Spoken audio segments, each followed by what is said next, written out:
छोटस तळ वाटत होतं, पण त्याची खोली एवढी असेल याची जाणीव मला नव्हती तेव्हा. कारण ह्या इंग्लिश मावशीच्या जगामध्ये मराठी आईचं अस्तित्व एवढं मोठं असेल हे मला कळालं नव्हतं.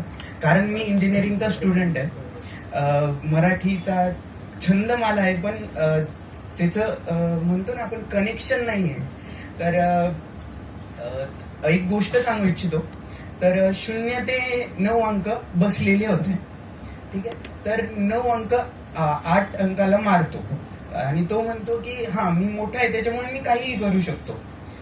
8 7 मारतो, कारण 8 तो सोचलेला असतं ना त्याने, मग तो 8 7 मारतो, 7 6 असं करत करत ते एकमेकाला मारत जातात. आणि जेव्हा एकावर पाळी म्हणजे 2 एकाला मारतो, त्याच्यानंतर एक आजूबाजूला पाहतो, त्याच्या आजूबाजूला फक्त एक छोटासा 0 असतो, 0 घाबरलेला, कारण 0च्या पलीकडे काही नाहीये.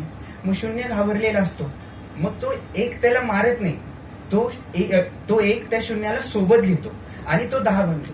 तसंच मला असं वाटतं की हा पुरस्कार काहींच्या आयुष्यामध्ये 10 बनणार आहे. तर सर्वप्रथम सरांचं मी अभिनंदन करू इच्छितो आणि धन्यवाद देऊ इच्छितो की काही लोकांच्या आयुष्यात हा 10 खूप जास्त महत्वाचा होणार आहे.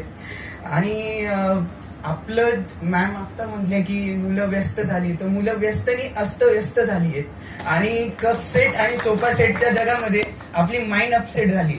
तर अशा जगामध्ये हे असं कार्य आणि असे प्रोग्राम होणं खूप गरजेचं आहे. आणि मी माझ्या दीदीच्या वतीने, माझ्या फॅमिलीच्या वतीने, कारण हा पुरस्कार फक्त एकाचा नाहीये, तर हा पूर्ण फॅमिलीसाठी खूप जास्त महत्वाचा आहे. सो सर्वांचे खूप खूप आभार आणि धन्यवाद. थँक्यू.